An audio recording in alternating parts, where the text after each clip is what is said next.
Remember, here's Cook.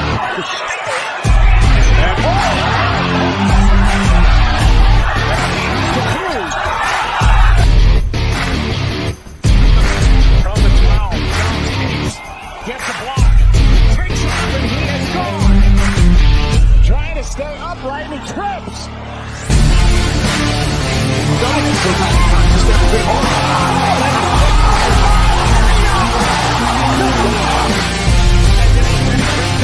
Very important people. Oh my God, what the heck?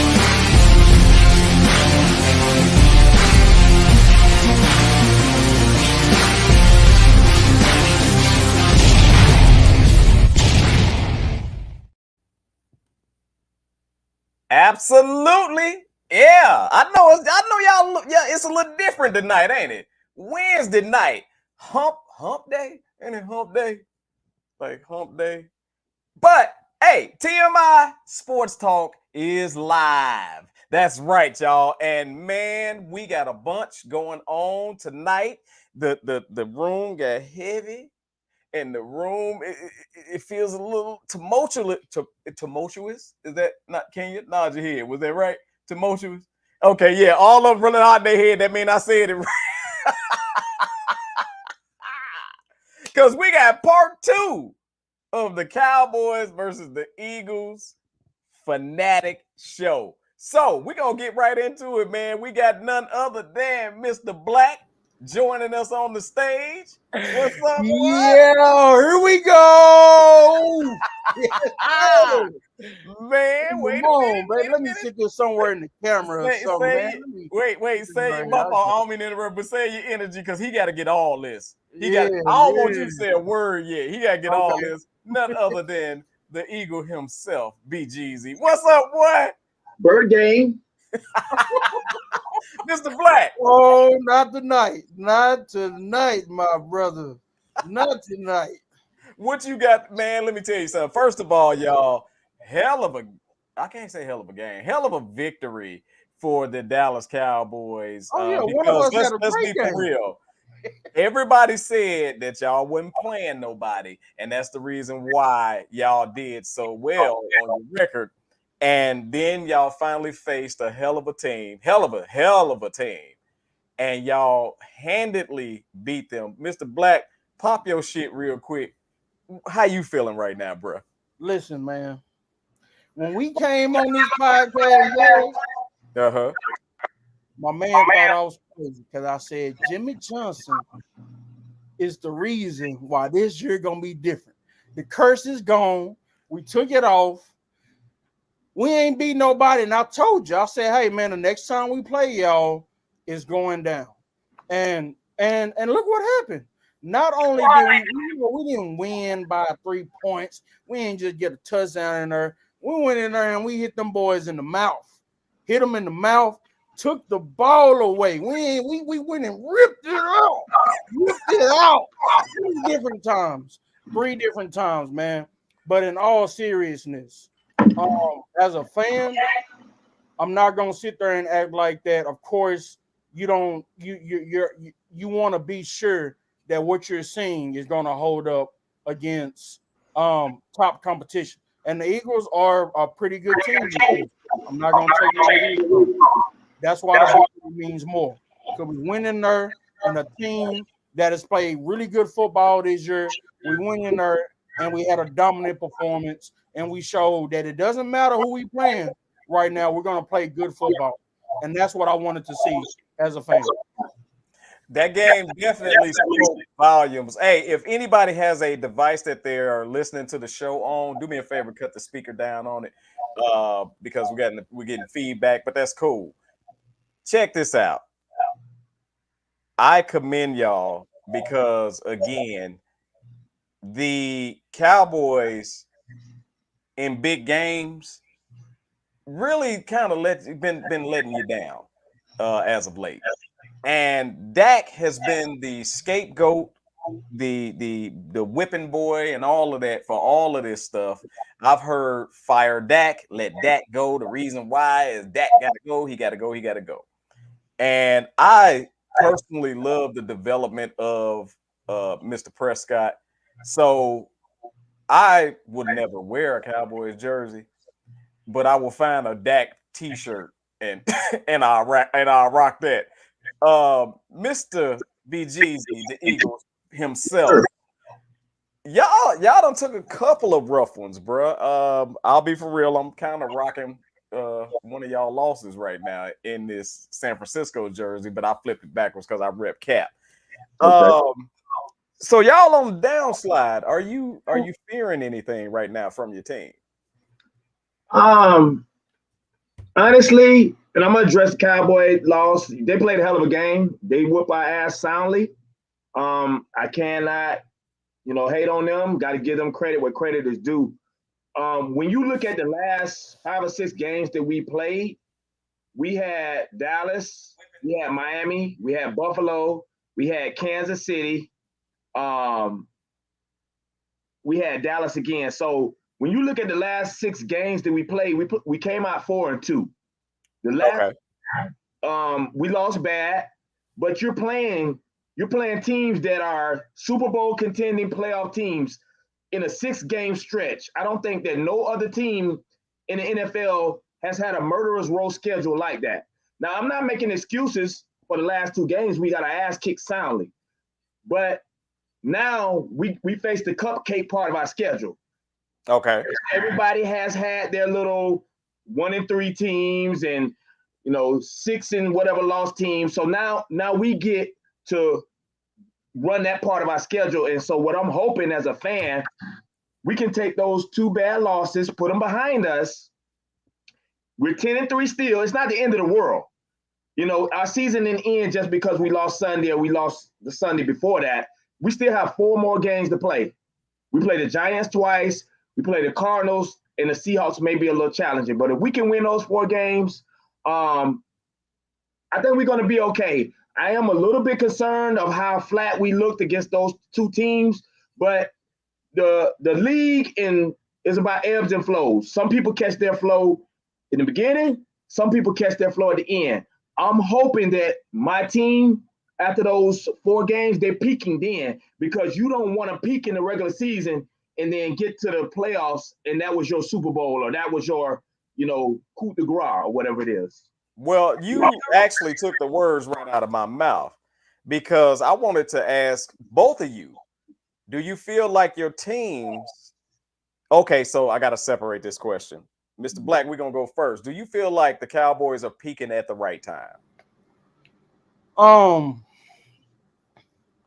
So because the way we looked against the 49ers, which when we played the 49ers, it was terrible. They punched us in the mouth. You got to give credit to the 49ers. That was a dominant performance. That made us look like we didn't belong on the field with them. So when you factor that in, and then because none of the other wins matter to me, that's what stuck out. It's like, hey, I think we was going into a 2-game winning streak.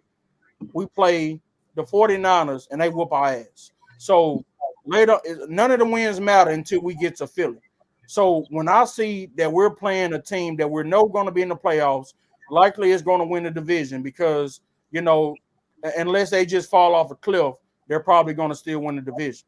So when you play against a team like that you might see again in the playoffs, it gives you a better sense of, okay, no, this is the team that we need to be playing like. So peaking, I don't know if we playing our best football, because Dak didn't even play his best game against the Eagles, and I still feel like the defense got a little more to give when it comes to the sacking the quarterback. So I think there's still room for improvement, but we're heading in the right direction. I think we're playing really good football. Got you. And BGezy, y'all came out smacking, bro. And although the schedule was tough, do you feel like your team may have burned out early? No, because of what I was saying before about the 4 games we have. Okay. So now you took your bad loss. Everybody, all those teams that you're saying, San Francisco, which obviously we chasing them, even though we all got the best same record, they got a game up on us because they beat both of us. Right. So we're going to always be looking up at them. But it's okay now, because you think about it. When you look at come January, and you say, damn, the Eagles lost to the Cowboys bad and to the San Francisco bad, back-to-back games. But if we're on a 4-game winning streak, nobody cares because our record will be what it's going to be. What you're defined by is what you do at the end of the season, rolling into the playoffs. So those 2 games could very well be a mirage. Okay. They lost bad. San Francisco was on a 3-game losing streak early this season. Nobody's talking about that. Right. Dallas got blown out by San Francisco, and they lost to the Cardinals at the beginning of the season. Nobody's talking about that. So I think that the further you get into the season and you get closer to the end, you can really see who the teams are. So I'm really in the stream of where we're at. I'm a little concerned, but not overly concerned about those losses because now we're playing the Giants, which are in-game division rivals. You got the Seahawks, which like I said, that could be a tricky game. And then we have the Cardinals. So that boy Danny DeVito doing more than just acting down there, boy. That boy down there slinging that field, boy. I saw him, but guess what? They don't have the level of teams that Dallas and San Francisco. They don't have that level of talent. They don't have that level of skill. So even though the game may be competitive, you need games like that to get your momentum going for you. And I think that we're going to be okay based on that. But see, here's my concern with Philly. You said that y'all got the Giants twice and y'all got some other fluff and then Seattle, right? Yep. And it's not the fact that the Eagles lost. It's the degree in which they lost to both of those teams. And some mental could have been messed with at that point of those kind of losses. See, you didn't take a 3-point loss or maybe a touchdown or maybe a 1 mistake here. You got spanked. Mm-hmm. And, typically on a team like that, you can say, okay, we got spanked that game because we came in a little lackadaisical or whatever when it came to the 49ers and they jumped on us. But then to do it back to back, and you can't say you wasn't up for the Cowboys. You can't say it's a team like the Giants and we wasn't really up for them and they spanked us. Right. No, this is your rival. This is your division rival. Right. And you came in flat. So you gotta be concerned. And as a fan, that's what I'm asking. Are you concerned He should be that concerned. those 2 losses have some mental damage to the players? I'm a little concerned, but I'm not overly concerned. And here's why. Okay. So as far as Dallas, we usually split every year. Even though they had a big win, this ain't college. You don't get no style points for 3 points or 20 points or 30 points. You got to go out there. No, my brother. No. You got to go out there and you got to beat the next team up. So it's Wednesday. Probably the coach is already getting them prepared for Seattle. If you think like that and you're a professional, you're not going to be successful. You're not. Because you say, okay, we lost bad, but that's not the Super Bowl. That was not a playoff game. You have other games that you got in front of you that you got to be more concerned with. You can have your hand up in the air with that Philly win, but guess what? Now y'all got that. Now y'all got Buffalo. Now y'all got Miami. Now y'all got Detroit. You can't get too high up or too high down about a win and a loss, no matter how bad it is. Hold on. I gotta tag this.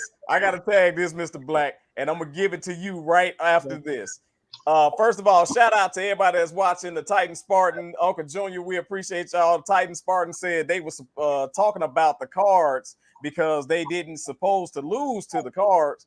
Any given Sunday, any team can lose. Sunday. True. However, we all know in any freaking sport, really, there are certain games on the calendar you circle. Right. And there is no way you can make me feel that Philly didn't have those 2 games circled on their calendar saying, damn, we got these 2 back to back. Oh, shoot, we better get up. Nope. I'm going to tell you why as a fan. We had that Kansas City game circled because we lost the Super Bowl to them. So we had something more to prove. We see Dallas every year. Right. You know, we can't act like that. Oh, this doesn't happen, whatever. They had a big win, but we play them twice a year. We split last year and we split this year. Whether we won by 20 last year or won last year, we won a game. Whether they won by, so it's like it's a division rival. You can shake your head no, but you know the truth. It's listen. We gotta give it to Mr. Blaq, but I'm gonna tell you just like this: no matter when it happened in the season, I'm a Bears fan. Anytime we lost to Green Bay, it hurt. It hurt. Go ahead, Mr. Blaq. No, listen. That's an optimistic feeling right there he has as a fan. I know. I've been there. I'm a Cowboys fan. I'm gonna keep it real. You have to have some optimism. I understand, but no. When you get your ass whooped by the 49ers in the fashion that you got whooped, okay, you automatically saying as a team, okay, the next time we out here, we need to shape up. We need to look better. We need to reinstill that we the Philadelphia Eagles and we coming for everybody in the league. So the very next showing that you have is against a division rival, and you don't show up for that game.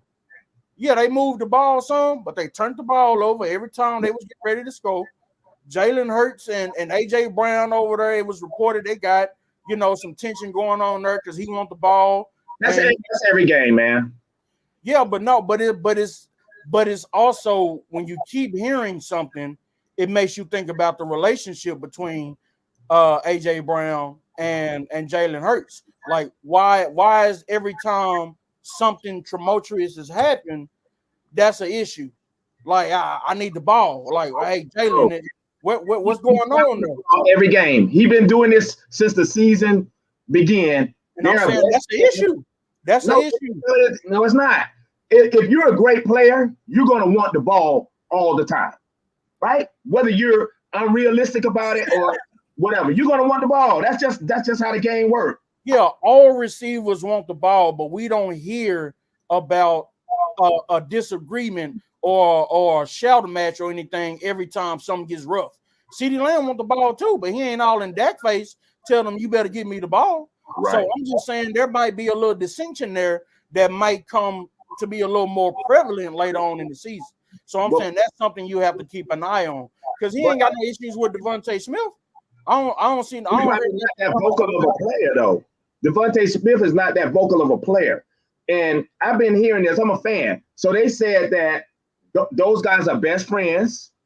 Who was that? That Jalen Hurts and AJ Brown are best friends. He's at his house. Oh, okay. Every week. He said the man is a picky eater. He has his personal chef fix him something because he don't want nothing. So you can't really feed into everything that you hearing about that.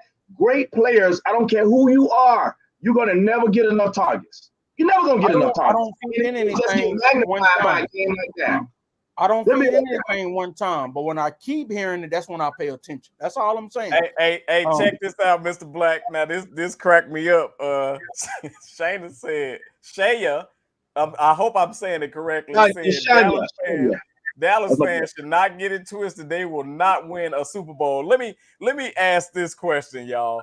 And I know as a fan, bro, I know as a fan, bro, you hear a lot and you have to defend a lot when it comes to the Cowboys fans, and the Dallas Cowboys as a whole team. However, are y'all gonna win the Super Bowl this year?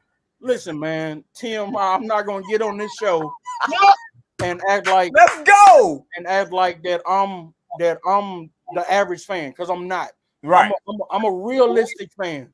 Okay. I'm not ones that says every year we're going to win the Super Bowl. So I'll be having to defend other teams like my guy right here for the Eagles, and then I be having to defend against the fan base, the crazy ones. Okay. But this year, I'm gonna say I'm only speaking for this year. We have a shot to be in the Super Bowl. I agree. Okay? So with the play calling about Mike McCarthy and Dak finally being on a page that it seems like worked for both of them, with the defense still being able to take the ball away in key situations, with CeeDee Lamb emerging as that guy receiver, Jake Ferguson coming in giving us something, the offensive line finally being healthy in this bitch, you know what I'm saying? We might actually have a shot to be in the Super Bowl. So yeah, I'm gonna say this year, not speaking for any other year, but this year we have a legit shot to be in the Super Bowl. Yes. Bet. Hey, go ahead, BGezy. Not yet. Go ahead, BGezy. Now I'm gonna say this. I'm agreeing with him to a certain extent. However, if you're a Dallas Cowboy fan, Mr. Blaq, and you got to keep it a bean, you say you're a realist. This about the time every year we hear.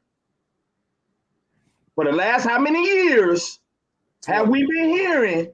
We looking good. We got a shot, and then you catch a couple of losses in December, and then you catch a loss early in the playoffs, and it's out of there. So you, in the back of your mind, if you're a realist like you say you are, I know you're thinking you've seen this movie before.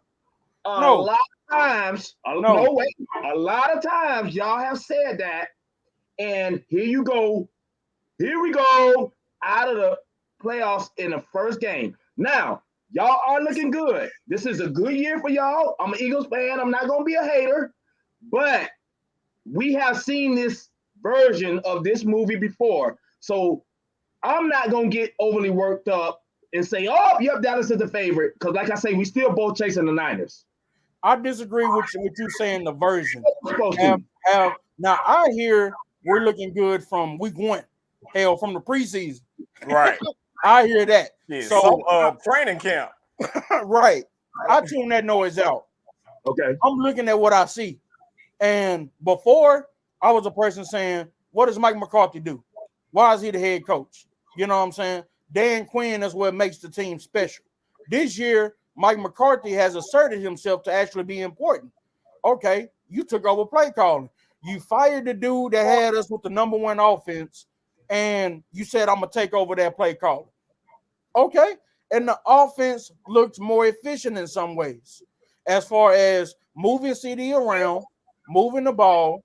Now, he still ain't made do on that promise about running the ball more, but I will say that the defense isn't tired when they get on the field. The defense ain't on the field for long drives the way they would be when Kellen Moore was doing it, because we'll go 3 and out and they'll be on the field for 5-6 minutes, and now they driving in for a touchdown. So he does give them that break to where they can stay fresh, where the pass rushers can get pressure. You know what I'm saying? They did a great job at running the ball, in my opinion, to get the game started. But I'm gonna say this. I'm gonna say this real quick, just to kind of stir the pot a little bit. Miss Broadnack, if that's how you say her name, BGezy. No, I think it is. Yeah, she kicking y'all Cowboy fan asses in them chat room. Y'all better get in there and defend yourself. She said Dallas fans are delusional. And she's right to a certain extent. Some of the fan base is delusional. Wait, does think. Hey, this is what I wanted to tell you though. She said the way y'all approach the season, that's like going on a first date and then looking for a wedding date the next day. Okay, so them kind of fans. I'm not gonna knock her for it. Really, I feel like that's a cliche almost at this point. Everybody feel like Dallas fans, oh, they crazy. Yeah, we do got some fans like that. But if you look in every fan base, you're gonna find those delusional fans. Absolutely. Cause that's bullshit. Cause I don't think no Bears fan is delusional. So real with it. Y'all don't really have. I'm sorry, but y'all don't really have a reason to be delusional, my brother. I'm just hey, don't you come on this show and disrespect us? Damn it! Hey, Tate. I don't think y'all have fans saying, "Hey, our defense is like the '85." You know, you gotta be crying. Don't you come on this show and disrespect the Bears? Damn it, we've been in an abusive relationship for a long time. Man, I just think that y'all have never settled in on y'all quarterback, man. That's the main thing. Speaking of quarterback, that's what I wanted to bring up. Okay, because BGezy mentioned that a lot of times y'all think y'all going and you have quick exits, which due to a lot of that was due to Tony Romo. Yeah, I said it because I want to piss y'all off when it comes to him because I can't stand that bastard. However, it ain't all him. How did you feel, Mr. Blaq, as a true Cowboys fan when you heard people immediately throwing Dak in the garbage? So this is I'm gonna keep it real, man. I've been very critical of that. Okay. Very critical because I expect that the quarterback shouldn't be the reason that you lose the game. You know what I'm saying? When we playing.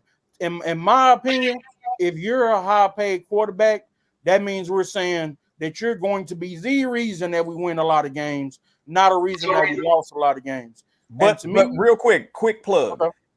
Tony Romo did it for years, and y'all let him get away with it.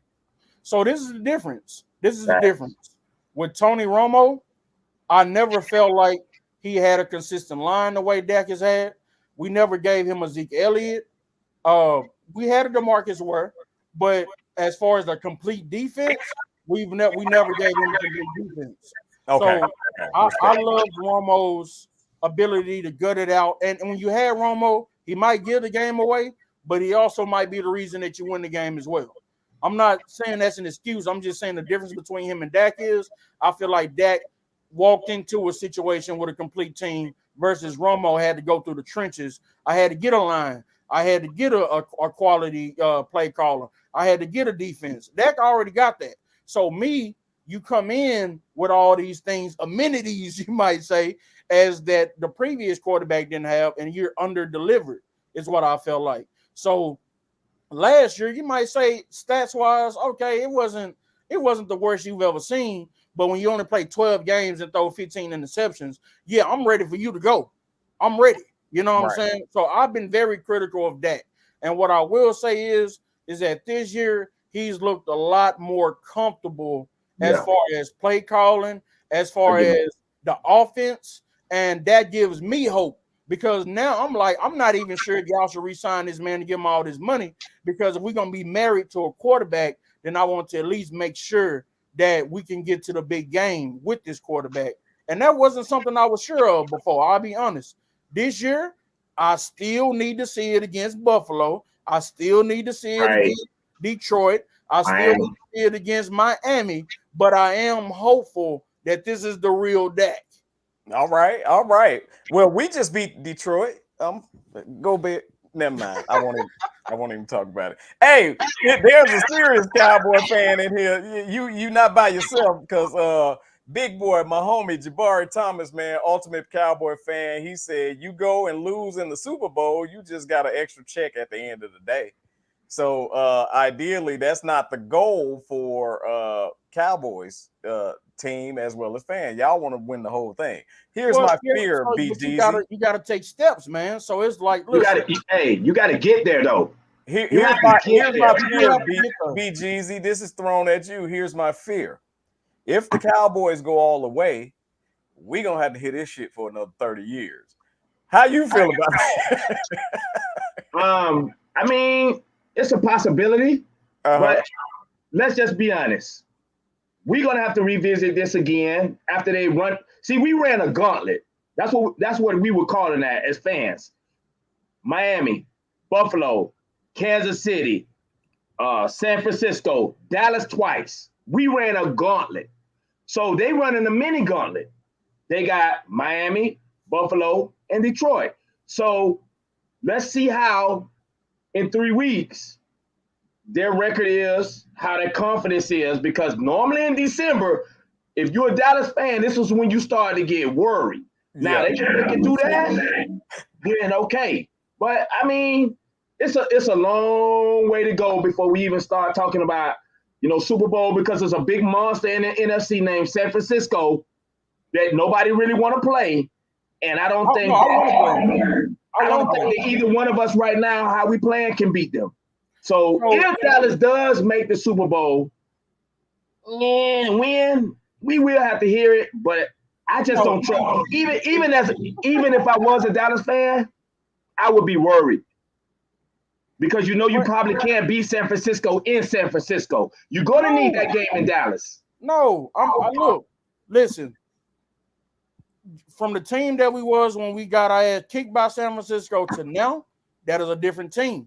So for me as a fan, no, I don't want to play them because I need to see the changes that we done made.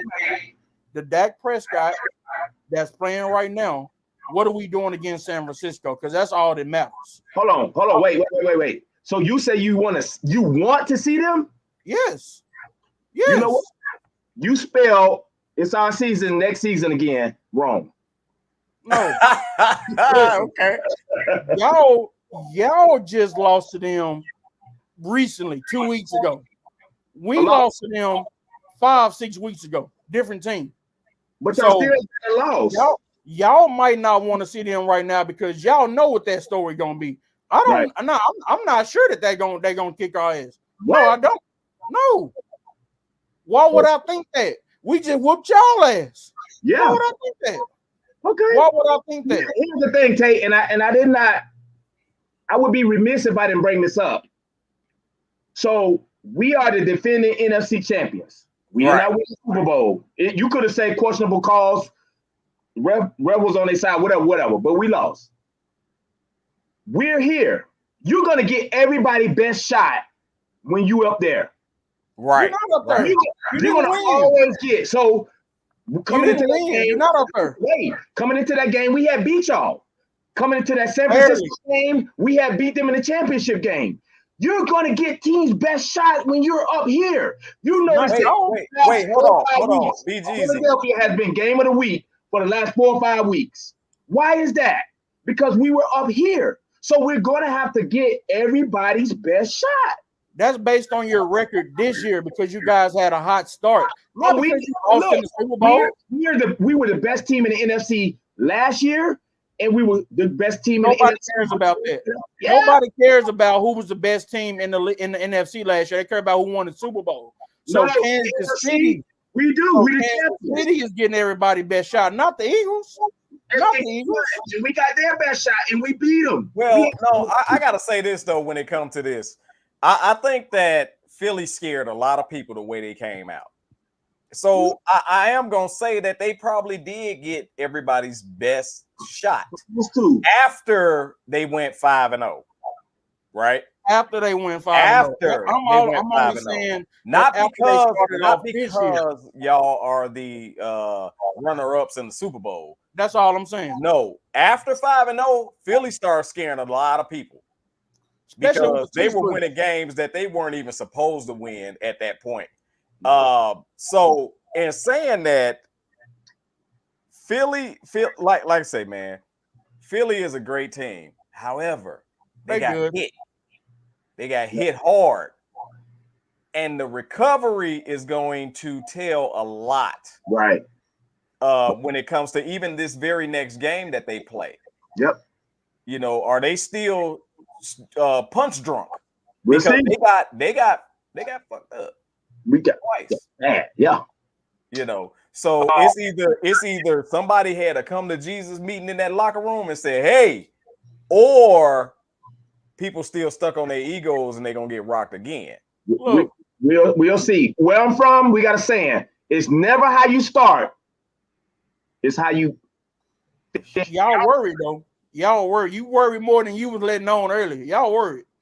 Man, let's rewind for a second because I believe that we gonna have to have a part 3 to BGezy versus Mr. Blaq. Yeah, when it comes to these damn Eagles and Cowboys. If my memory serves me well, and it don't all the damn time, BGezy said that the Eagles are gonna kick the shit out of the Cowboys. I did. All right. Said it wasn't going to even be. He said that was easy work, right?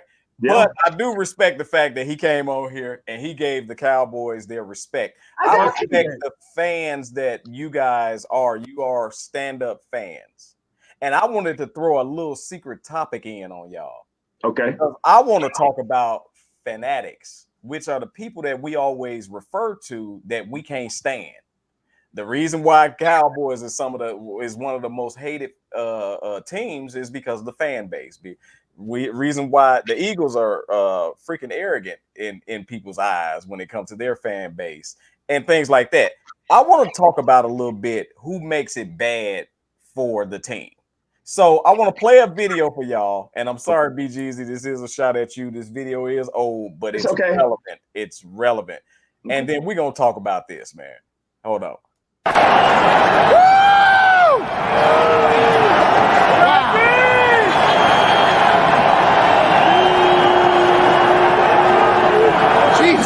No, I do. I'm getting the whole thing.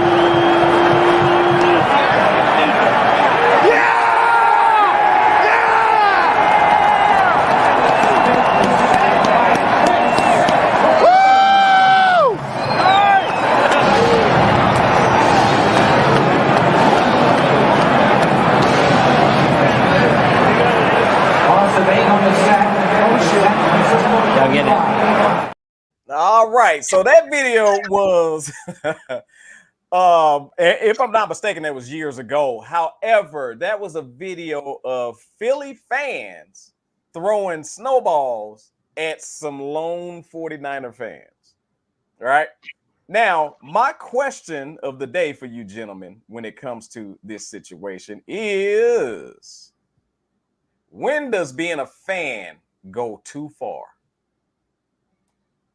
So we can start out. Mr. Blaq. I mean, I really want to hear your take on this because, again, I'm sorry, director. Again, your fan base get blamed a lot for a lot of stuff.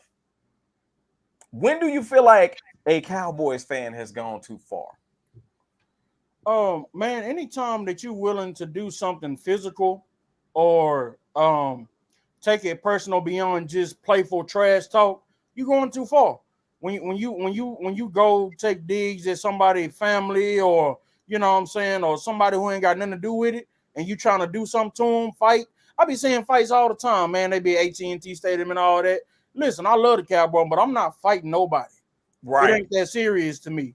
That's my team. I was raised on watching them, so I'm gonna defend them with playful talk, arguing, whatever. It might get a little heated, but I ain't putting my hands on nobody about no damn football game. I just been doing it. Right. You know what I'm saying? Especially nothing I can't control. I'm not out there playing. I'm not taking no snaps. I'm not fighting nobody because you saying my team suck and I'm saying your team suck. I'm not even throwing no snow. I mean, now don't get me wrong. With that clip, them 49ers fans, they brought it on themselves. Everybody know about the fan base in Philly, and they serious down there when it comes to them Eagles. Wait, how did they bring it on themselves just by being there with their jerseys? Because you know not to wear them jerseys, man, in the Philadelphia stadium, man. You know that, man. Well, what's the difference between that and game banging then? Shit. It might be a game, but I'm saying I'm not saying it's right. I'm saying it's a precedent that's already been set. Okay. Everybody knows about the fan base in Philly. So you know, hey man, if you going in there, then you need to be willing to come with what they go with. If I walk in Philly, the stadium with a Zeke jersey on, a Dak, whatever, and we division rivals, them wasn't even division rivals. If I walk in there as a division rival with that jersey on, I'm asking for some attention. That's how I feel about it. Okay, I'm glad you said that. You put a pause button right there. Jeezy, at what point, because I'm coming right back at you, Mr. Blaq. BGezy, at what point do you think them damn Philly fans have gone too far? Well, you showed that clip right there of them throwing snowballs at San Francisco fans. I think this was probably back in the either early 2000s or the late 90s. Yeah. A guy dressed as Santa Claus. They threw snowballs at him. Philly did? Yes. They threw snowballs at the quote-unquote Santa Claus. They snowballed him. I don't know whether it was just snowballs or batteries or whatever. Though that fan base right there, and I'm a fan, but you said a fanatic, okay? I think it's levels to this shit. Yes. So I'm more like the fan that I'm gonna watch you. I may buy a shirt, may buy a jersey. I'm a root, but I'm not gonna be overly aggressive or overly hyped at people who are not fans or who team we beat or who team beat us. I'm cool on that. But those people up there, it is like a gang. It is like a gang. And I think that most of those people, to them, it's not just a gang. It's more like a way of life.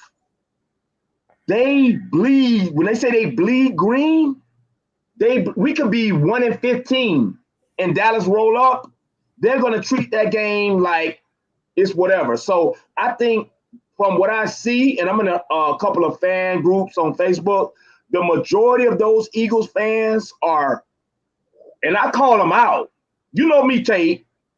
I don't care who you are. I'll call you out. Right. So I call them out on how they're acting. Like, really? They want the coach fired. They want Jalen Hurts fired. They want AJ Brown out of there.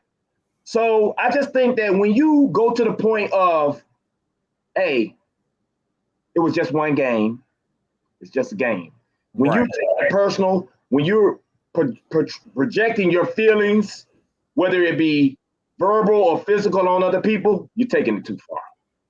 It's going too far. Now, this is what I want to say regarding Dallas fans, right? I'm going to switch sports a little bit on y'all, because the same way that people love football, I am a basketball lover, dude. I love the NBA. I ain't going to say basketball because I don't rock with college like that. NBA ball, dude, I love it. So I had the opportunity to go to the finals, matter of fact. And this was Miami Heat and Dallas Mavericks. And the Dallas Mavericks won that game. Good job. Actually, shit, that's where this shoe came from, honestly. This is Dwayne Wade's shoe from the finals in 2011. The one when the Mavericks won. The one when the Mavericks won.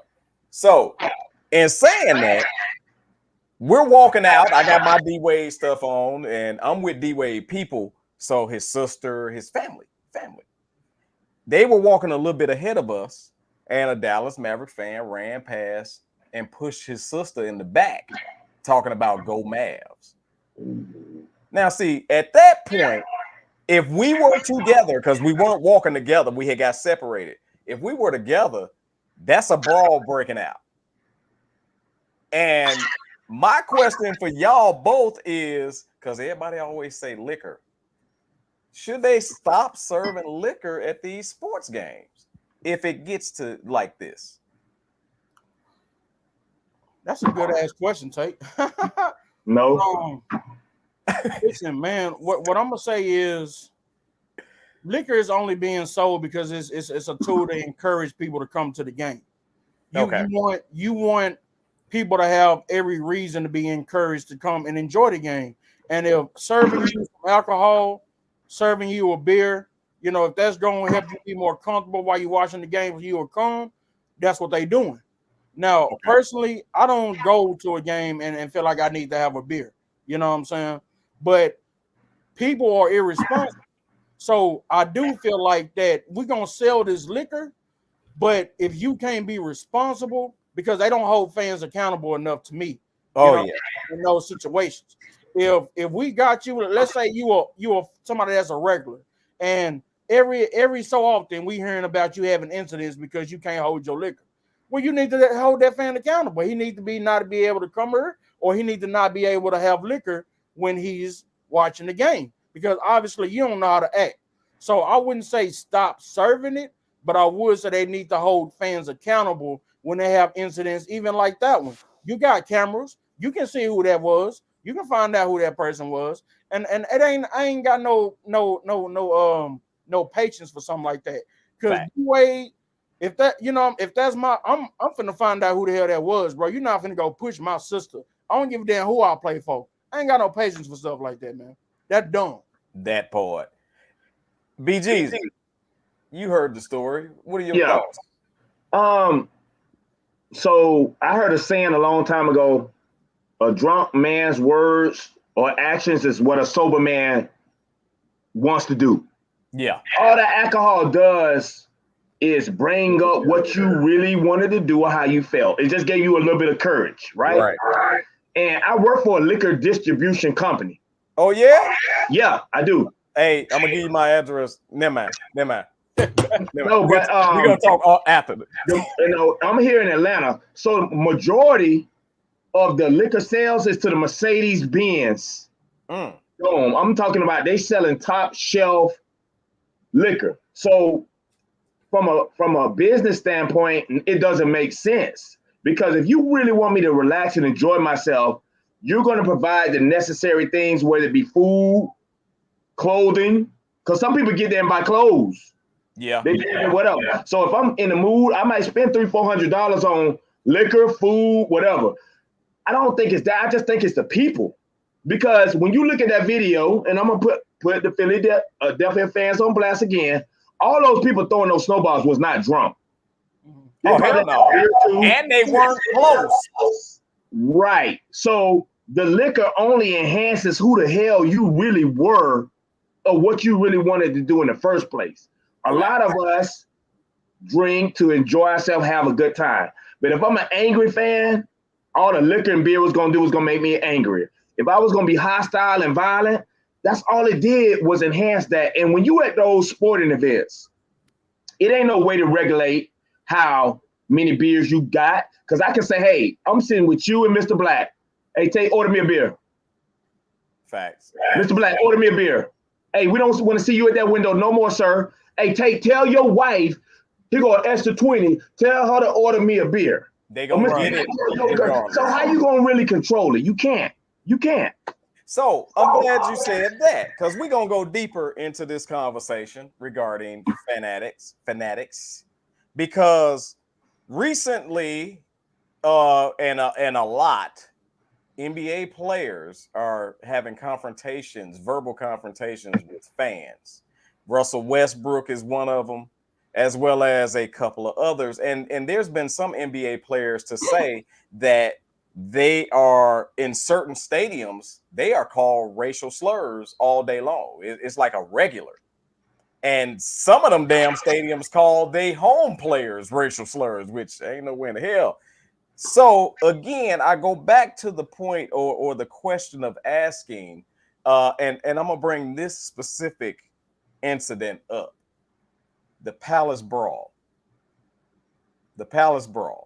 Everybody's familiar with the Indiana Pacers versus the Pistons that turned into what's now known as the Palace Brawl. I will tell y'all, I watch it once a year. Malice at the Palace. Hey, Malice at the Palace. I watch it once a year, and now I even have the enjoyment of watching the documentary. So it's a great documentary too. Because at the end of the day, that was some reality for a fan's ass right there. You talk that stuff, but when you face to face with one of them, it ain't the same tone. So I go back to asking, where does it, when, in your opinion, even verbally, because they don't touch the athletes, but when does it, in your opinion, what's too far? Man, that as an example, that went too far because somebody was throwing something. Right. But when you get because you've seen videos where you see like LeBron walking and a fan say, LeBron, you're a bitch. You know what I'm saying? Like saying stuff like that. So it's like, if you're not willing to stand on that, if they in your face, don't say nothing. Right. Look, Charlemagne from the Breakfast Club has a saying like, you have a right to say whatever you want to say. Right. You also have to deal with the consequences of those actions. So Fact. if you up here in the audience drunk, full of or sober, whatever, and you out here cussing a player out, calling them a bum, saying they trash, whatever. If you're not willing to stand on that, if they in your face, then you need to shut up. As simple as that. And all those incidents really show is how crazy some people are, man, and how far from reality that they are, because they're safeguarded. The NBA, right. The NFL, it's all about the fans. We need them, and it's true because they do pay to go see they pay the people at the stadiums. They pay for the beer, they pay for the food, they pay the park, they pay the cable providers, and also it's about fans. But at the same time, being a fan doesn't mean that you can treat the player for the team or an opposing team any way that you want to, because there's still people. And if this was your people out here, if this your son, your daughter, your nephew, or whatever, and somebody talking to them the way you talk to them, you're going to have an issue with it. So keep that same energy, man, and respect them people. BGezy, what's your thoughts on it? Because I got a couple of stories or ways I want to spin this, but go ahead. Okay, so here's my thing. And I'm gonna go, but I'm gonna bring it back. Just real quick. Like, they're the consumers, right? The fans are the consumers. And it's like, who do you want to buy your tickets? Who do you want to support you? That's the kind of criticism that you're going to get. And I take it back to rap music. We don't like people saying white people saying the N-word. We don't like white people saying the N-word. But when you look overall at the majority of the consumers of rap music, who are they? White teenage kids. So if I'm buying a product that you're selling, now you're telling me how to use it. So if I'm one of those people that paid $3,000, $4,000, $5,000 to be courtside like they do in Miami and all these other stadiums, and I want to say, hey, LeBron, you suck. You a B-word. You a punk. You a faggot. Am I wrong? Yeah. But I'm a consumer. You cashing your check based on the money I spent to see you. So I'm mixed on this tape. A little bit of that criticism, they should be able to take it because you cashing that check. That jersey of yours is selling. People, when you hit that three-pointer, ooh! So if you can take some of that, you can take some of the other stuff. That's what I'm at. Let me pop my shit for a second. So I'm kind of with both of y'all, and let me tell you why. First of all, BGezy, they are paying the salaries. They are buying the tickets. They are the consumer. And you know the American way, the customer is always right, all that kind of shit. Even though we know 9 times out of 10 them bastards be wrong, we have to kiss their ass because they are spending money with us, right? So, going to say that, yes, if somebody called LeBron a bitch, and you know damn well it was one white lady on a video say, LeBron, you a punk ass bitch. Mm-hmm. And you know dang on well she's not gonna stand in front of 6'8", 285 and call him a punk ass bitch on the street.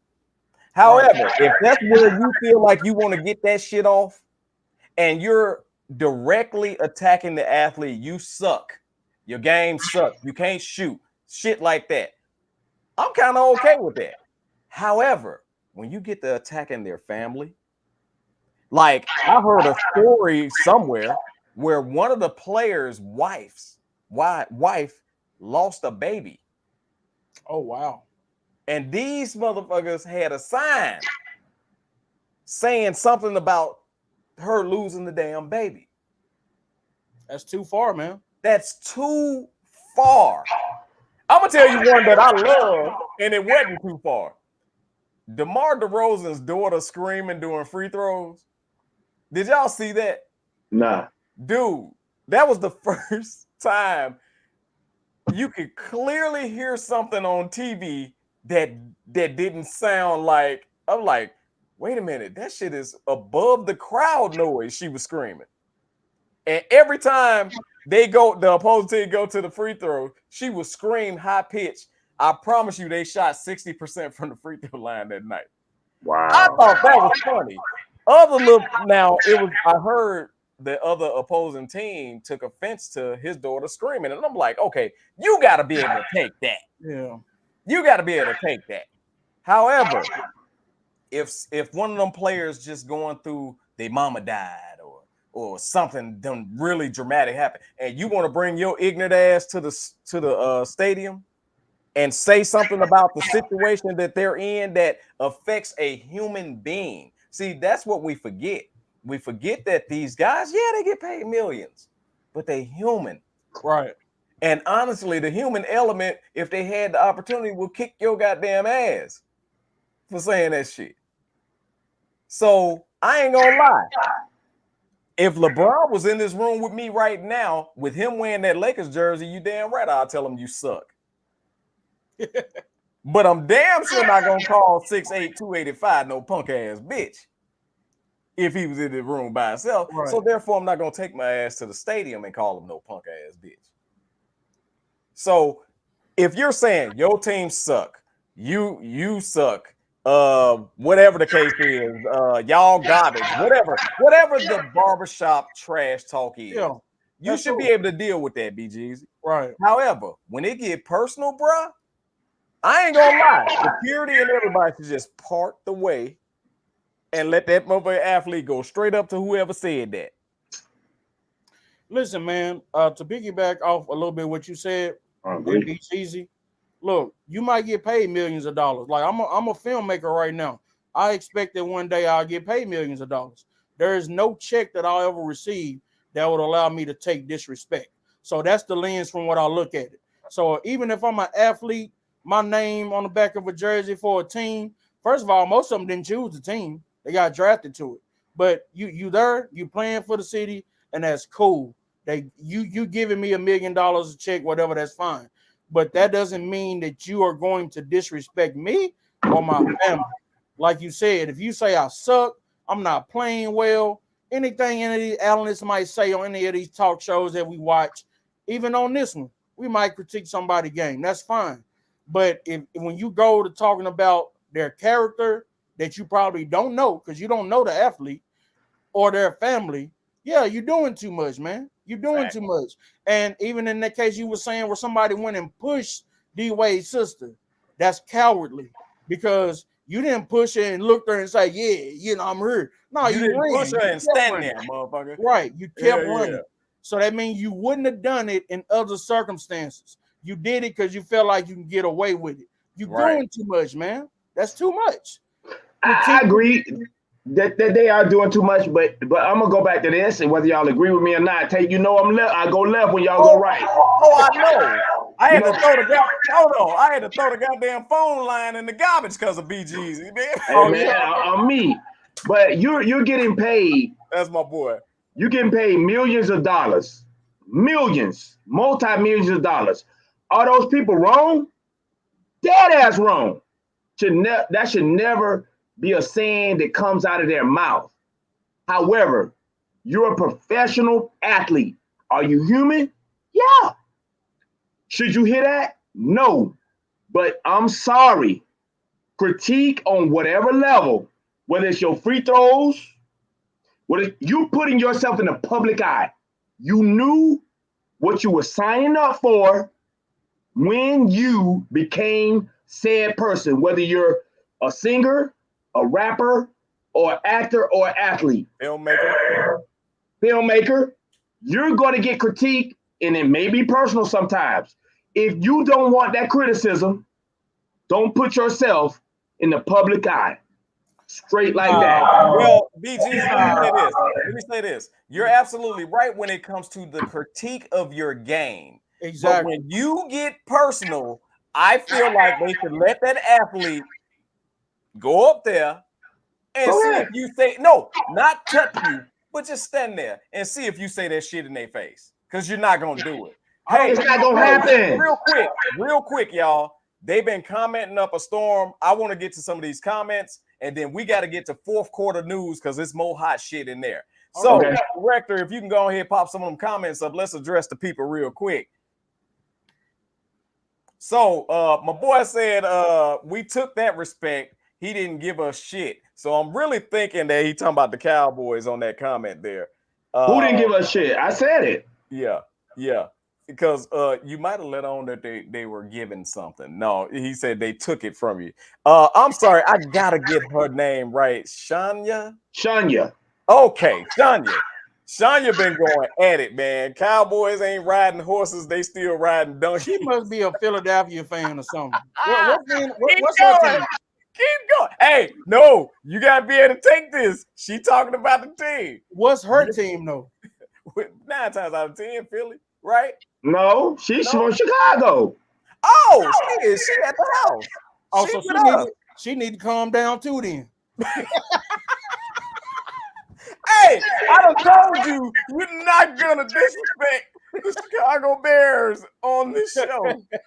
We've been in an abusive relationship. Yeah, for sure. Our scars are still wide open, man. You can't be doing that. All right, what else we got? Okay, so if we got everything, check this out. I got some fourth quarter news for y'all. Let's go. Now, I am definitely a boxing fan. Do you gentlemen follow boxing? Yeah, I'm with BG on that. Well, Devin Haney put on a show last Saturday night. Now, Devin Haney was seen as a boring fighter. no skill, no power to all of the top names like Tank Davis, Javante Tank Davis, and even calling out what's my boy name? Damn, I'm flaking right now. But Canelo? No, not Canelo. He can't. He. I don't think he's big enough for Canelo. But between all of the top fighters between 135 and now 147 are now calling out Devin Haney for this performance that he put on, because he put on a master performance. And I'm not gonna lie, I wasn't really a Devin Haney fan because he did come off as a little boring and a little whatever. But that man really showed the sweet science last Friday. So if y'all gentlemen have not watched that fight, man, find a way to check that fight out, because that is that the one he was like dodging and then he was like playing with the dude? I don't think he was playing with him. So I'm gonna say no to that one. Okay. Now I'm gonna move on and say the Lakers won the in-season tournament, first ever. And I don't know where y'all lean, but I'm gonna ask this question, man. I gotta ask it like I know it. Do y'all think that the NBA cooked this tournament for LeBron to improve his legacy? Abso-freaking-lutely. Explain yourself. He's at the end of his career. Let's just keep it a beam. Right. He's at the end of his career. And the West is getting younger, and the West is getting better. Yes. And he's Father Time and him, they running neck and neck, and Father Time is undefeated. He's hanging it up for his son. He's hanging it up for his son. He probably not going to finish his career with the Lakers. So in order to keep it competitive, they have to keep LeBron's legacy going, because LeBron can't keep having all these stats and never win nothing. How you the best player ever, and you can't even get past the first round of the playoffs? So I'm not even mad at them for doing this, because it's like a steroid shot for a wrestler. You know, you need to get in there, have a better performance. So you know what? He ain't gonna do nothing to the All-Star game. And no, we don't want that. In-season tournament. It was a brilliant idea. Now he holding a trophy. And guess what? Tay, I don't know if you've seen this online. They leaked who was gonna win. No, I did not see that online. They had the in-season tournament final game in purple and gold. Oh shoot! They had it in purple and gold. I can't take no more. I gotta cut in. Get it. BG, you forced me to have to defend LeBron, and I'm not even a LeBron fan like that. But that's ludicrous. That's insane. No, it had nothing to do with LeBron. There's a much more logical reason why the tournament is happening, and that's to compete with NFL ratings. We know that when the NFL and the NBA is running at the same time, the attention is more on football. It's less games, and it's more crucial when the season starts going for the NBA. So the tournament is just for them to compete with ratings. That's all that is. And it's to get more traction, to get more eyes on the NBA during this time where they usually see less traction. It's early in the season. Teams don't even know who they are this early in the season. So it's more cause to pay attention to the NFL at this time, because this is the thick of the season. Teams are fighting for playoff spots. Teams are figuring out how they're going to play. It's much more crucial.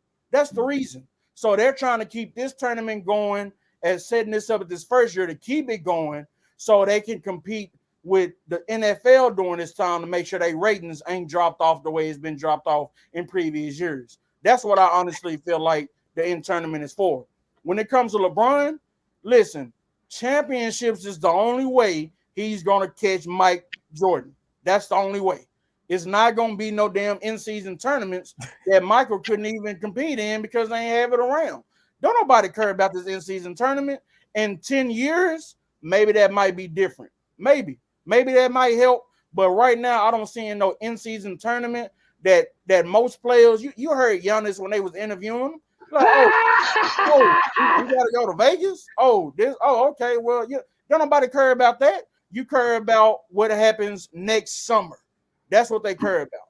So LeBron can win it. He can win 30 of them before he go. Ain't nobody still gonna say he better than Jordan because of it. So no, I don't think it got nothing to do with it. And I'm gonna say, I think that they real quick, Jake. Yeah, I think you got that it. they You got did push for the Lakers to take it serious, and maybe LeBron took on the challenge because he's still the face of the league. And if the face of the league is taking this tournament serious, now we set a precedent going forward that next year somebody else will take on the challenge. You know, that we want to win this tournament to take it more serious. So it was great for the NBA to have LeBron win it, but it does nothing for his legacy, in my opinion. Come June, it won't matter. So check this out. I don't even know what the benefit of the in-season tournament regarding going to the playoffs and winning the championship is. Okay, yeah, they got 500. Shit, I'd have played my ass off for that 500K too. And I'm talking about for the lower tier players. I'd have played my ass off. If I'm off the bench, I'm playing my ass off. I personally think that they should have pushed that money towards the G League or the WNBA.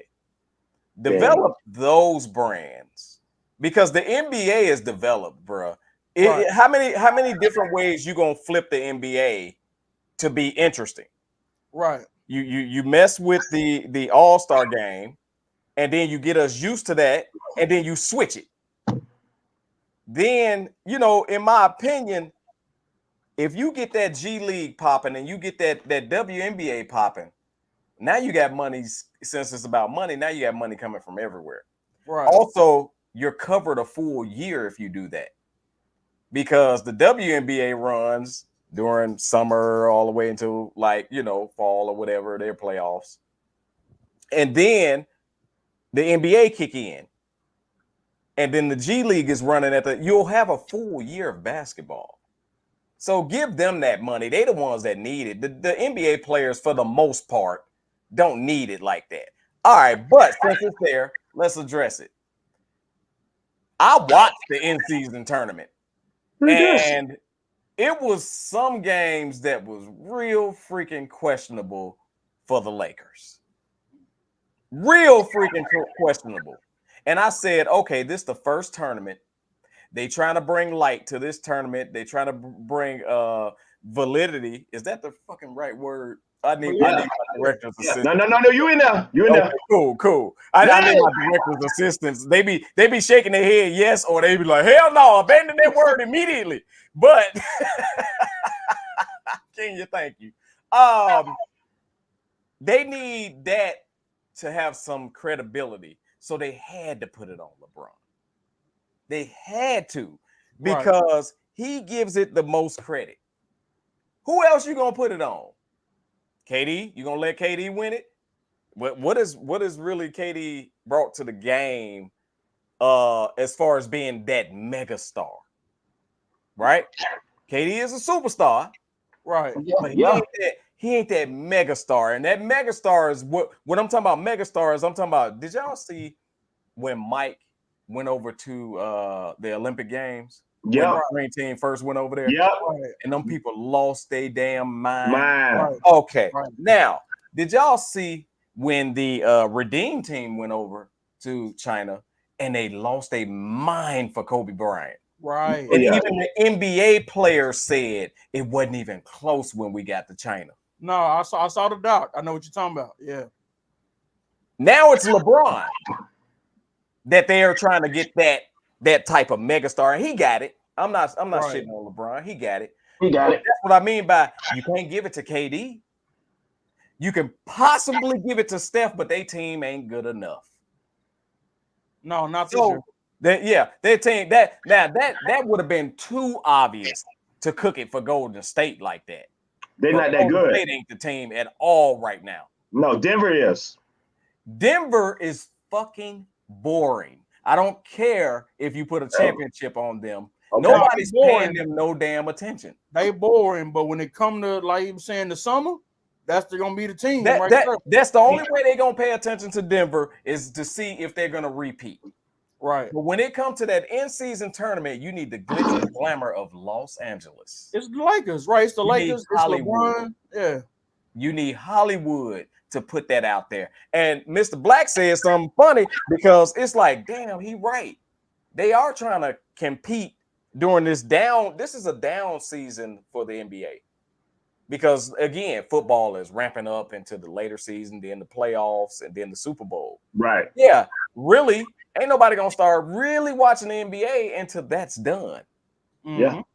So good job, but I just think that you didn't have to add that. I don't see the purpose. I really don't see the purpose. I like it. When we get to it, it's about the bottom line, which is the ratings. So when you even though you're making billions of dollars off the NBA a year, they still have people that they pay every year to figure out how can we make more money. Okay, well then you get to look at what's the downtimes that we don't get a lot of ratings during the season. Oh, well, it's during the NFL season. We know that. Okay, well, what's something we can create to where we can get some more ratings this way when everybody's fascinated with the NFL? Well, maybe we should do an in-season tournament. Okay, but it can't just be an in-season tournament with the Pelicans and the Pacers. We need somebody who's going to actually, you know what I'm saying, generate interest. LeBron James. So I'm not saying that back channel conversations or meetings to where they might be saying, hey, guys, it would really help us out if y'all took this tournament serious. You know, of course, we're giving you a check and that's some motivation, but we really want to set this precedent so that next year is so this year has accomplished the goal that at least somebody is going to be interested in who's going to win the tournament next year. You know what I'm saying? Right. It can't be LeBron every year. So next year, there's at least some portion of the fan base that's going to be like, well, I wonder who's going to win the tournament next year. And that's what they want. Right. And slowly but surely, maybe you can get those ratings to go up a little more during football season. Do I think it's going to work? No, the NFL, they have that time. Them and college football on Saturdays. I think it is. You think it's going to work? Yeah, I'm going to tell you why. Because as y'all was talking, I was thinking about something, right? So when you look at this time of year, you got NFL ramping up, right? Guess what's happening next month? The college football playoff. Right. Right? This month right here, you got the NFL cooking, but it ain't nothing really to go for other than we watching Christmas Day who playing. So think about what's going on in between. You got in-season tournament in December, college football championships in January, Super Bowl in February, March Madness. What's after that? And NBA. There you go. So they have to keep themselves relevant to all these other sports in between. So this tournament is going to be around for a while because you don't have nothing major going on in December. We're sitting around waiting for college football championships and the NFL playoffs. So now, oh, guess what? In-season tournament. It's like because, like I was saying earlier, you still have teams, NFL teams right now playing crucial football games, jockeying for playoff position, and seeing what their team is shaping out to be in the most crucial time of the season. So I don't know if that's enough to tear me away from that attention to an in-season tournament that I don't even feel like is relevant right now. But guess what? Guess what? They ain't doing that on a Tuesday and Wednesday night. What you're saying is right, but they scheduled this. These people are marketing geniuses. Right. They put these games in Tuesday and Wednesday night. Guess what? They're not competing with Monday Night Football. Right. They're not competing with Sunday Night Football. Right. Right? So the in-season tournament was on a Saturday, bro. Yeah, but the other games were on Friday and Tuesdays. Friday and Tuesday, right? But what I'm saying, the in-season championship was on a Saturday. It was on a Saturday. Right. What's going on Saturday night in December? Nothing. Not a damn thing. The in-season tournament is. Well, check this out though. It can work. It can work. I'm just saying the relevance of the tournament has to be set years going forward. I'm just saying right now, I don't give a damn about no in-season tournament, man. So I'm not sure going forward in years to come if it will, but that's why LeBron was key to win it, because some superstar next year with their team, hey man, let's get up for this tournament. It can turn into something. I just don't know if it will.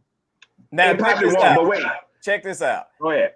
First of all, they champagne didn't even shoot out right when they were celebrating. No, if y'all, I don't know if y'all saw that. I The did, brother I popped did, that I champagne. did. That champagne said, "Man, shit, this ain't the goddamn championship." Even the champagne was sad. Right. Also, I I think think it's sad that they I pop think- champagne for that. But go ahead, Wait, my bad, bro. yeah, they should have shook beer or something up. They should have Yeah, had man. champagne. But in my opinion, y'all, I think they played straight up on the East. I think they cooked it on the West. Because Indiana was kicking ass. And I'm talking about scoring 150 points. Until the championship game. To the championship game. And then all of a sudden they can only score 109. They used to have 109 in the third quarter. What happened? The Lakers ain't got no super defense. I told you that banner that came up with the in-season championship thing had purple and gold on it. I don't be believing, man. I just think feel they like If you that don't one, think bro. these, On the if West- you don't think these sports is rigged by Vegas and the mob, you need to look at bigger lenses. Did you see I ain't gonna go too deep into this, but did you see the Donahue documentary? yeah. How they was cooking it? Don't Now, no, I got but that's one an last individual, thing. though. Huh? That's an individual. No, all them refs was in on that shit, man. Oh yeah, they were. They All were. They them were. refs. It But wasn't. I'm It- saying, I don't think that's at the direction of the NBA to say, hey, call more fouls on Allen Iverson this game. Now, the refs are people just like us. They do. So I'm that. saying they can be in their feelings just like anybody else can when they go to work. Right. So I'm having a bad night. You know what, Allen Iverson? You finna have a bad night tonight because I ain't feeling it tonight. Or they may have family that gamble. I mean, they susceptible to that too. Bro, the mob running sports. The Allen Iverson crossover lasted one season until they start calling Kerry. Yep. I don't know about one season. And they specifically targeted him. AI. They did. On that Kerry. That was only certain refs too. If you listen to, like, I listen to a lot of sports podcasts as well. Rasheed Wallace was on one recently, and he even mentioned that they get emails, bruh, that tell them who to call on and how to call it on them. So I'm not gonna say that it's totally rigged, like BGezy down there, but please don't think that it's totally a fair, straight up go out to the park, throw the ball up, and the best man nothing is gonna wins. be fair because it's influenced by people. I think when you can say rigged, I think you can say like, look, we usually don't call it that tough, but this game we calling it more tough. So because this is how you know how to play, it's gonna be tougher for you this game because we're actually calling something we let get away. Mr. Blaq, that's exactly what we're saying, though. That's exactly what we're saying. No, I'm saying that's the refs. I'm not saying the NBA is saying, hey man, this game I need y'all to call it in the way that ensures that the LA Lakers win the game. You know what I'm saying? Happens. That's what we saying. I don't think that happens, bro. Now that's what happened in the in-season. Real quick. We got one more. We got one more, and I gotta get to this. Okay. I gotta get to this. Please tell me Draymond Green done got thrown out of another damn game. Finally. For doing fuck shit. Yeah. Because that is not a basketball move or play again. Hey, you got the video? Draymond Green. So my question to the panelists, when is enough enough? And I'm gonna go first. Let me go first. NBA. And guess what? I saw the thing on SportsCenter. I was watching. I'm watching it now. He's suspended indefinitely. They didn't give him no amount of time. Really? Indefinitely. So they getting tired of his shit. They finally getting tired of his shit. Hey, let me be the first one to say this. Let me get out of my skin for a minute. Steve Kerr is scared of Draymond. Steph Curry is scared of Draymond. Klay Thompson is scared of Draymond. The owner is scared of Draymond. Jordan Poole scared of Draymond. They got Jordan Poole out of there because he got knocked out. Those people, because they're not all white, are scared of that man. We are no longer in the bullying 90s league where you have to have skill and you talk. Draymond is a bully. He's a 7th grade bully in a 2nd grade classroom. That team is scared of him. The league is starting to pick up on that now. Man, you hitting people? You said it. These European players taking over. Who he bullying? European player. And white people. He ain't hitting on no black people like that. The only one he was on. Let me tell you something. And I said this the last time. The only one he was on was LeBron. The only one he kicked and all that was LeBron. LeBron got too much to Everybody lose. else, from Rudy Gobert to what's the boy name, man? He looked tough, but he not tall. For the Who you play for? damn, I'm trying to get who this bastard play for. Timberwolves, I think. You talking about Got the damn. I the can't think of his name. the star for the Timberwolves? No, he's a center. This guy's a center. And everybody think he's tough, but he's not tough. He just grew facial hair. That's Gobert. Rudy? No, not Gobert? Rudy, y'all. Not Rudy. I'm sorry. I Minnesota is. You talking about Anthony Towns? No, he's soft too. Yeah, he is. All of them soft. They just want to shoot Don't threes. worry about it. It'll come to me. However, think about this, y'all. And definitely The take. things that Draymond has done, kicking people in the nuts and slapping people and punching people and hitting people and getting suspended, getting kicked out and all this other stuff. And I was sitting back here saying, until BGezy announced, I'm sitting back here saying, how much shit are they going to let Draymond get away with in the NBA? Because think about this. Draymond ain't one of them skilled players that's putting asses in the seats. No, No. nobody's coming to see him, Otis. So why in the hell are they? And you're right, they might be scared of him, but I'm talking about the NBA ain't scared of his ass. How did he No, get NBA to not the scared of point? him. How did it get to this point? You already this season done choke somebody, and I'm sorry, the choke was but the move last night was ridiculous. Man, he punched that boy. He There is no move. Look, I don't know if y'all play video games. There ain't no buttons on a controller you can push to get that kind of move to somebody, not even in a wrestling game. Hey, man. Mr. Blaq. Mr. Blaq, I disagree. Zangief in Street Fighter had that move. Zangief had that move. Street Fighter, yeah. So look, but there ain't no logical body movement that says I'm finna do this to get somebody off me. You sock that boy in the face. Now, to BGezy's point, they might be scared of him, but they're the reason also why this has went on so long. Because when everybody else was saying, "Damn, I don't know, man, Draymond, you kind of going a little too far." Clay was sitting there, Steve was sitting there, Steph was sitting there saying, "No, we need Dre to be Dre. We need him to be that person for us. We need him to go out, and if somebody, you know what I'm saying, trying to attack us, he gonna defend our team." So when Draymond's not going on the court hitting 30 points a game, he's not grabbing 15 rebounds. His stat line be 6, 7, and 3. That's Draymond's stat line. Right. So if you saying because of that stat line, we paying you all this money, because mind you, Dre is getting paid. He ain't making no things. He just signed a $100 million contract. So it's like, now I feel like I have to do something. I have to be something to this team to prove my value. Otherwise, I'm an overpaid power forward and undersized. Guess what? So they're not winning. See, here's the thing. Winning covers a lot of sins.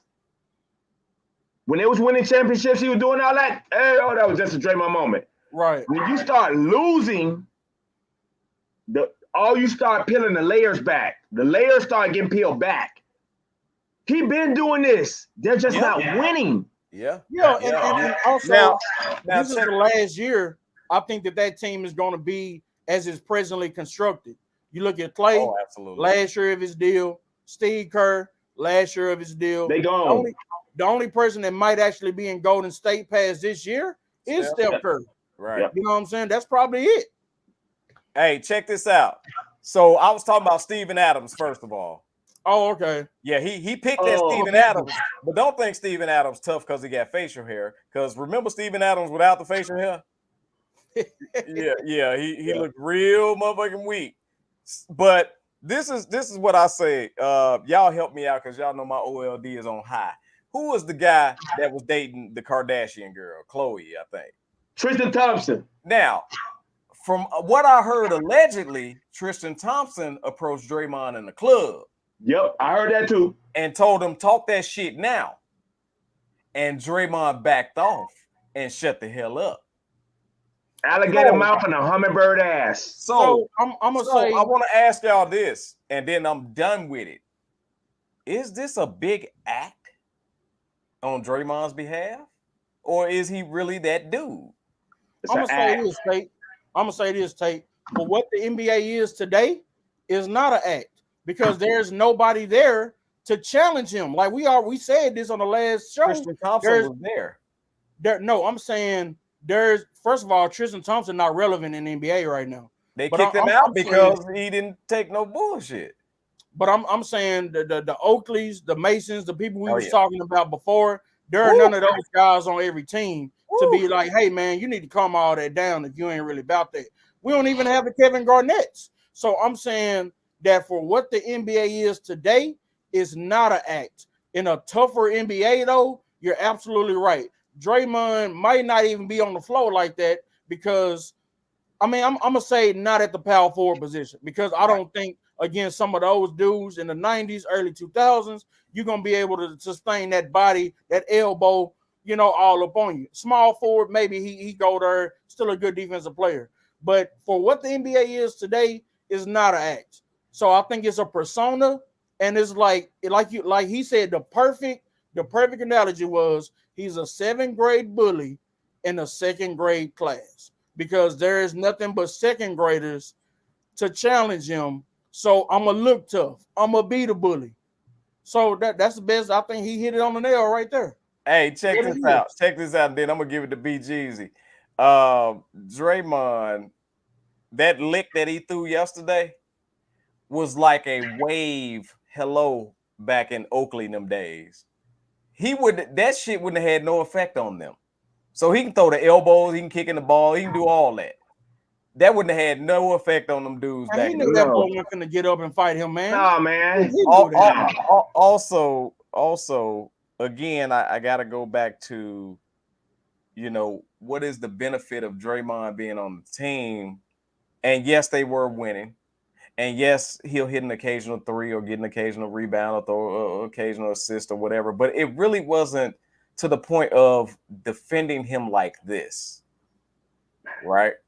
So I gotta ask the question that, like, how did it get to this extreme? Because now we're at the extreme level, right? Now y'all have to suspend him indefinitely because it done got that damn ridiculous. Right.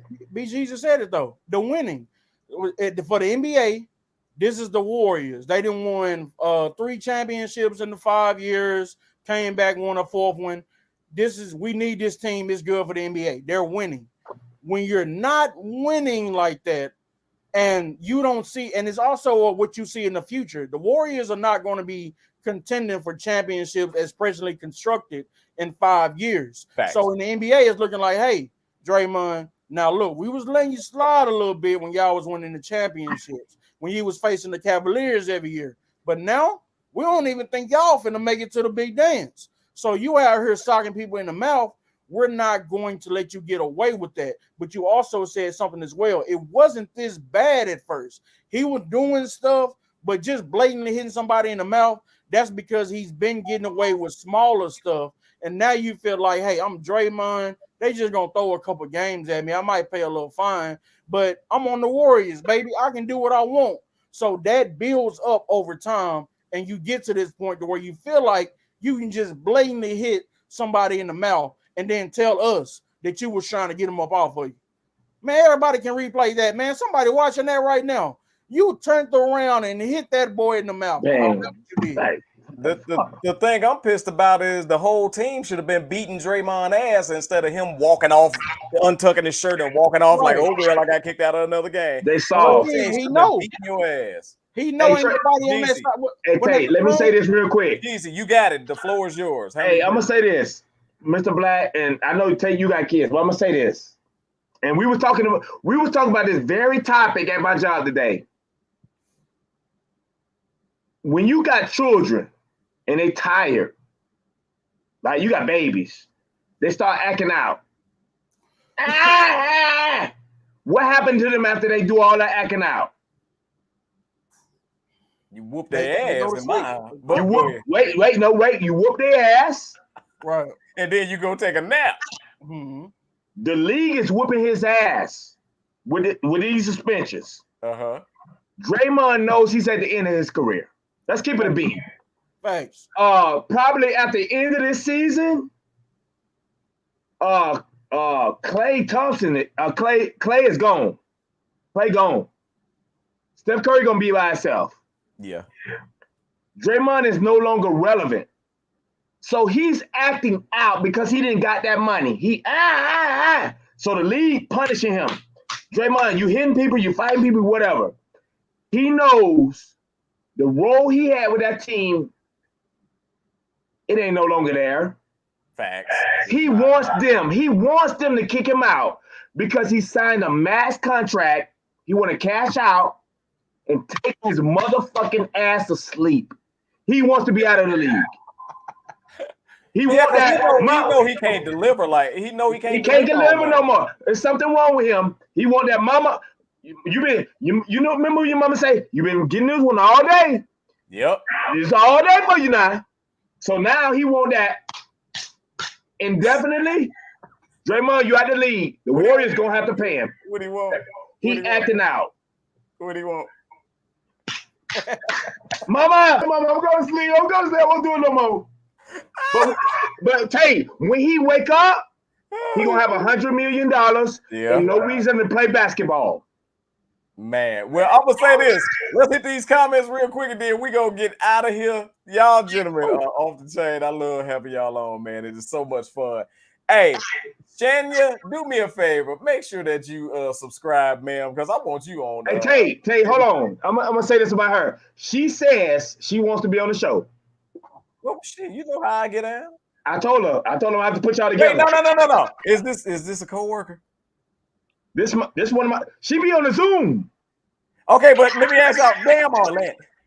Is she a coworker? Yes. I'm gonna need a box from y'all before she get on the show. hey, Mr. Blaq, did I work it right? I work it right? I'm gonna need a box from y'all. Yes, sir. Assorted candy before y'all get on. Wait, hold on, Tate. Let me do it, Draymond. Hey, so check this out. Sonya, please do me a favor. Subscribe to our YouTube channel because on Friday, man, we got a hell of a show coming up. Let me read some comments. Kaiser said LeBron is the GOAT. MJ is not. Kaiser, kiss my ass. You don't even Thank you, Kaiser. Wait. You heard what I told him. Kiss my ass. You don't even watch. I ain't gonna say that, cause I don't know the man. Sonya, I know him. Negro. I'll be on the game in a minute. KD ain't bought nothing but shoes. I agree. That's a little unfair. Hey, he in the top 10 in scoring. I'm rocking with her because think about this. Where's KD championships? Tate, we not finna do that, Tate. No. Where are KD championships? In Golden State. Where's his MVPs? In Golden State. Where the ones other than Golden State? Tate, we not doing this right now. He got scoring titles. Titles matter. That's fine. But they don't exist outside of Golden State. He's also the first of his kind a little bit too. Let's be for real, Mr. Blaq. If you gonna tank LeBron for going to Miami, you gotta tank KD for going to Golden State. That's fair. I view the moves a little differently, but I feel now LeBron kind of made up because he got Cleveland championships. He got the Lakers championships. Right. So he kind of made up and proved that I can do it outside of, I think, Miami, but I can do it outside. Right. KD, I can't let you off the hook. You have not done it since, and you've been in Brooklyn with a stacked team. Right. You're in Phoenix with a stacked team. Right. You got to show something, bro. So I agree with Shayna. Let's go to, I'm sorry, Shania. I'm having issues. I'm going to mess your name up. Shania. And she said Draymond needs to go. I totally agree. I totally agree because at this point, this is just foolishness. When I saw that lick that he hit dude with, it was just freaking foolishness. It was Blake. That's why he got suspended indefinitely, man. You get people to watch that tape. Oh, come on now, Draymond. It was like didn't nothing even rile you up to cause that type of reaction. Like, Yeah, come on, bro. that was You like a blatant, little man. girl out That there. was blatant.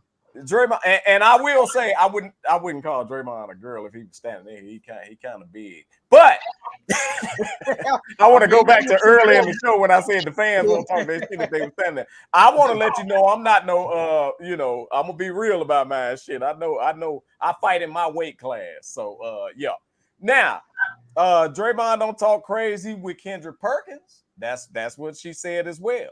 Facts. And she said fake. But that's grimy. 2 different levels. That's an analyst versus a current player. No, bro. Come on now. Let's be for real. Smoke and smoke. Let's be for real. He's an ex-athlete. True. Right?